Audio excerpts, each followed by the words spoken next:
listeners of the Bio Report, I want to tell you about a new member benefit from the California Technology Council. CTC has teamed with Repurposed to offer members 6 months of Repurposed's COT network service for free, which gives companies the power of a VPN at a fraction of the cost.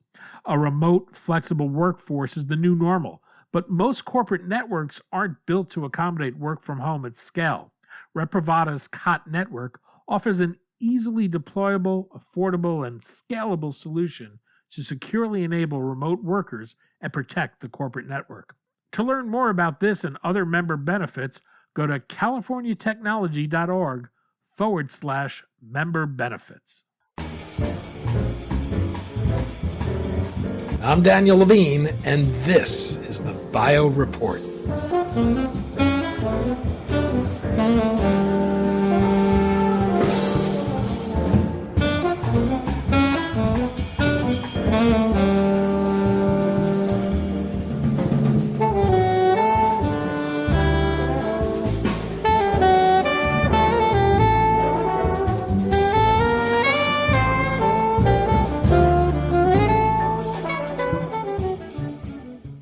The urgency to find treatments for the COVID-19 virus has allowed researchers to set aside institutional bureaucracy and companies to apply their technologies in new ways. One example of this is Scipher Medicine's collaboration with Northeastern University's Barabasi Labs, Harvard Medical School, and Network Science Institute. The company is using its artificial intelligence platform to help identify existing therapies that might be repurposed as treatments for COVID-19. We spoke to Alif Saleh, CEO of Scipher, about the collaboration, the approach Scipher is using to identify drug candidates, and how this might expand on the company's business strategy.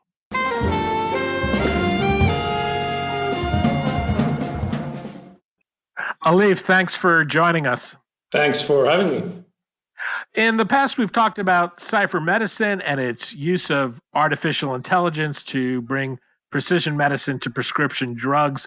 Today, though, I wanted to talk to you about a project Scipher is involved in to repurpose approved therapies to treat COVID-19. Perhaps we can begin with the case for repurposing existing therapies, particularly when it comes to COVID-19. Yeah, I think the way we think about it, obviously, is how can we identify drugs that are cheap and readily available so that most people can benefit from them. Obviously, there's a pipeline of novel drugs that are in development all over the world.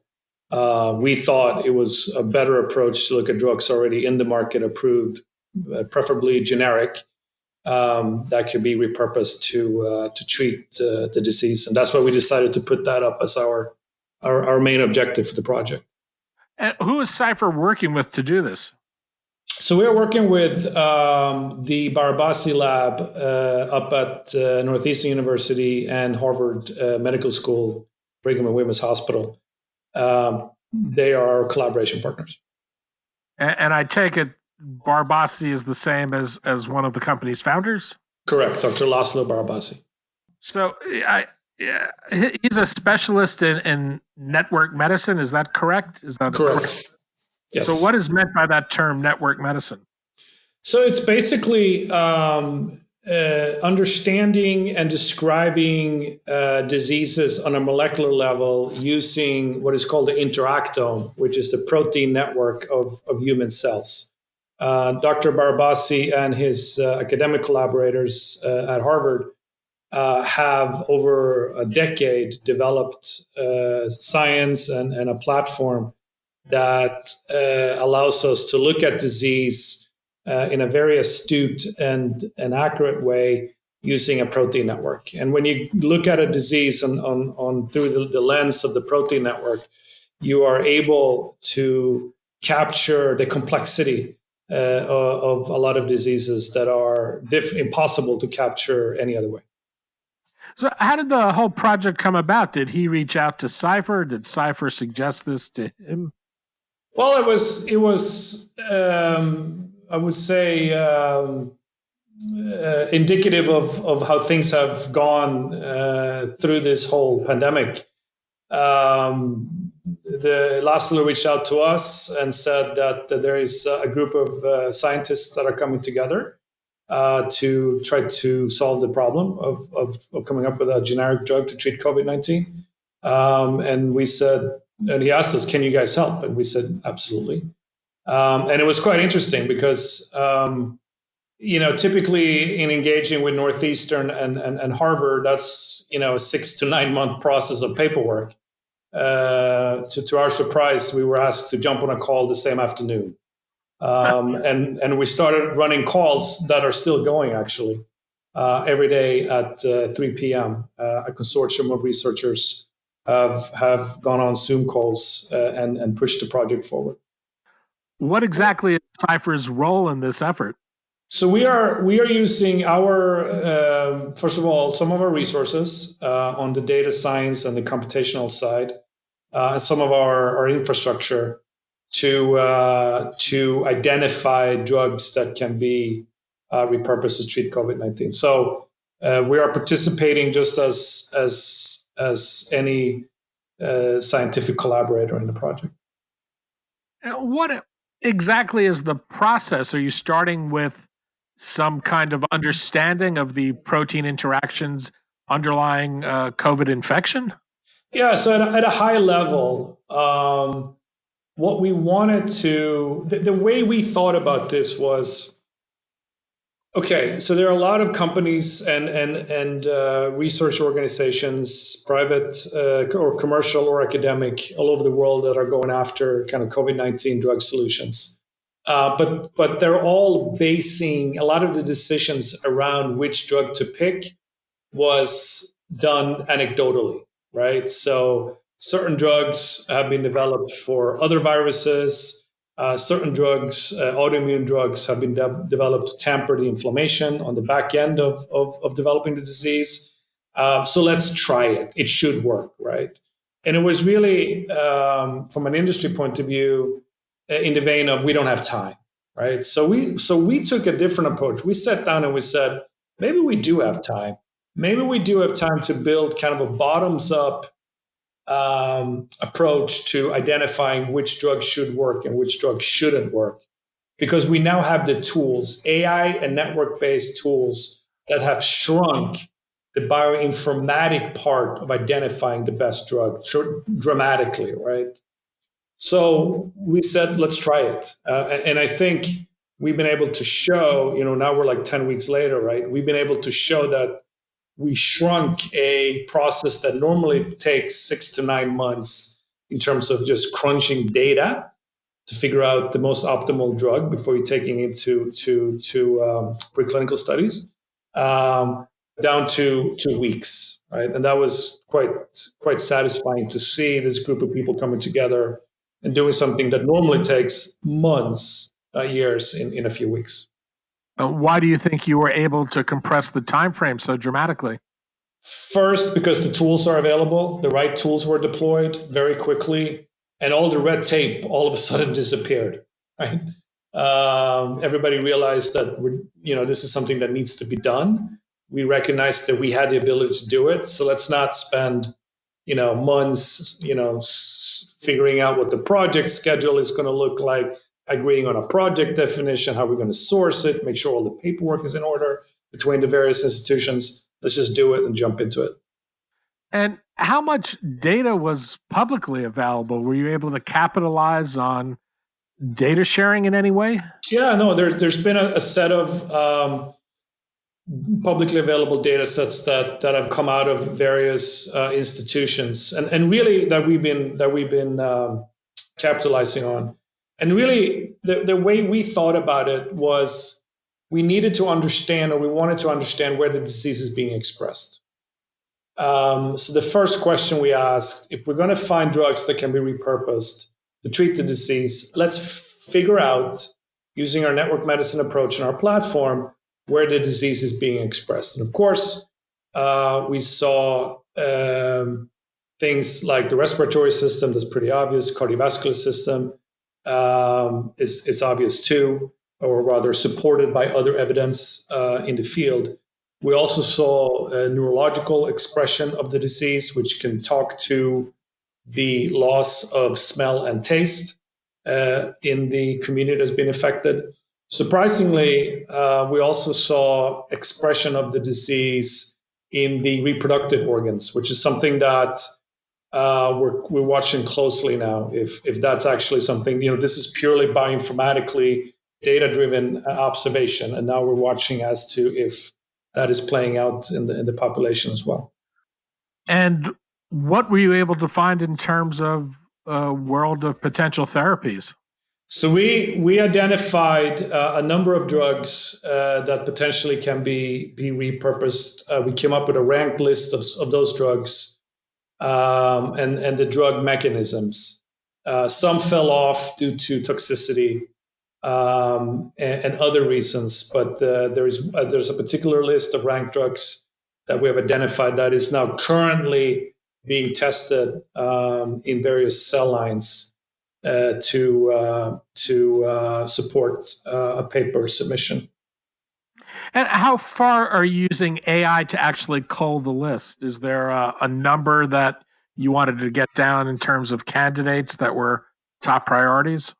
Yeah, we wanted to get down to a top 10 list, if you will, of drugs that not only biologically made sense and made sense from a lack of toxicity point of view, but also in terms of availability and price, right? Meaning we wanted to be a generic drug readily available. And AI played a crucial part in combining the network science, the network medicine approach with an AI approach was really, at the end of the day, what allowed us to get to what we believe is a pretty compelling list. One of the more compelling things I've seen with AI used to identify drugs to repurpose, and I'm thinking in the rare disease space here, is the ability to look at combinations of therapies.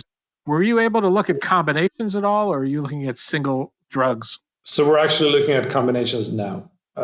So the initial list that came out was single therapy treatment, but we obviously recognize the potential of combinations. So that's where the project is at right now, taking this list and seeing if there are some synergetic 1 + 1 = 3 or 4 effects by combining some of the drugs on the list. And does that maybe put drugs on the list that had fallen off the top 10? Yes.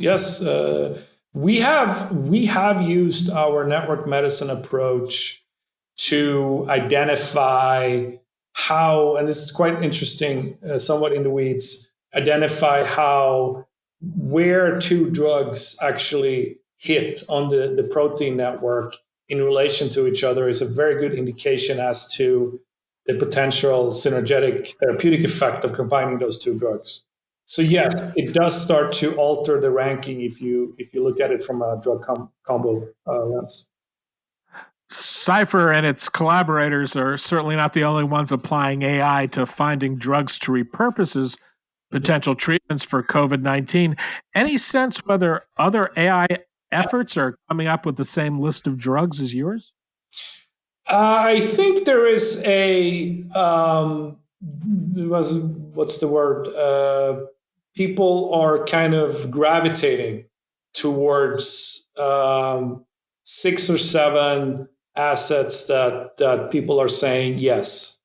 I think people are also gravitating towards a number of drugs that are in studies right now that it's pretty clear they're not going to work. So I don't think necessarily there is one AI group that's getting a different answer. Obviously, this is evolving every week these days. But I think we're all gravitating towards the same type of drugs. I'm wondering if this provides any kind of test the different AI approaches that are out there. Do you think this may speak to that in any way? Yeah, I mean, the proof is in the pudding, right? So what's going to happen now is that a lot of these drugs are going to go through biological testing, right? And then I think after we have that data, we will be able to ascertain as to, okay, is there one that's better than the other? Yep. And what's the process forward once you've identified these candidates? What do your collaborators do? We publish, right? So That's where we are right now. We want this to become public information. These are generic, readily available drugs. The commercial value is limited because of the generic nature. So we want to publish. How does the work on this project compare to what Scipher normally does? So the fundamental engine, right, or platform behind identifying these repurposed opportunities lies in our ability to identify where a disease is actually expressed in a cohort of patients or in an individual patient. And it's that ability to kind of develop a patient cohort disease signature or an individual patient disease signature to then predict which drug could work. That has allowed us to develop our diagnostic test that predicts response to TNF therapy and also identify repurposed drugs for COVID-19. Well, is this a one-off project for you, or do you think this points to new sources, new efforts down the road that may take Scipher? I do think it was envisioned as a one-off project. What we've realized is that as part of the project, we've now built a pretty expansive infrastructure and knowledge base around identifying repurposed drugs. And obviously now you can ask yourself the question, where else would you want to go and look for a repurposing opportunity? And we've already gotten some parties expressing interest in using our pipeline, if you will, that was developed for COVID-19 for that purpose. So yeah, we're actually right now trying to figure out we don't want to put it on the shelf, right? We think it's pretty robust and pretty powerful. What else can we use it for? Alif Saleh, CEO of Scipher Medicine. Alif, thanks so much for your time today. Great. Thanks for having me.